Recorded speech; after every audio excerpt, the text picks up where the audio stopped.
Mummy तुला उपवास आहे का? खिचडी भिजू घातलीस?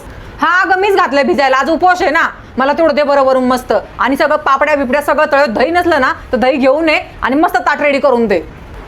अच्छा ठीक आहे. तर मम्मीने आज साबुदाणा खिचडी बनवायची सांगितली. त्यासाठी सगळ्यात पहिलं शेंगदाणे भाजून घ्यायचे. शेंगदाण्याला थंड करून मिक्सर मध्ये बारीक करून घ्यायचे. नंतर हिरव्या मिरच्या पण बारीक करून घ्यायच्या. आता उकळलेले बटाट्याची खिचडी बनवणार आहे मी. त्यासाठी मम्मीने बटाटे उकळून ठेवलेले, त्याला आता सोलून घ्यायचं आणि तुकडे करून घ्यायचे. नंतर लगेच भिजवलेला साबुदाणा घ्यायचा, त्याच्यामध्ये बारीक करून घेतलेल्या शेंगदाण्याचा कूट टाकायचा, मीठ टाकायचं आणि याला चांगलं मिक्स करून घ्यायचं. असं केल्याने ना साबुदाणा चिकट नाही होत. आता लगेच आहे ना कढईमध्ये तेल टाकायचं. तर पहिलं मी मम्मीसाठी चिप्स तळून घेते. आता चिप्स तळून झाले का लगेच त्याच्यात आहे ना हिरवी मिरची टाकायची आपण बारीक केलेली, मिक्स करून घ्यायचं आणि कापून ठेवलेला बटाटा टाकून घ्यायचा, मीठ टाकायचं आणि चांगलं मिक्स करून घ्यायचं. आता मिक्स करून घेतलेलं साबुदाणा याच्यात टाकून घ्यायचा. मीडियम टू लो गॅस वर याला ना परतून घ्यायचं. मग मस्त आपली खिचडी रेडी होते. आता आपली मस्त साबुदाणा खिचडी रेडी झालेली आहे.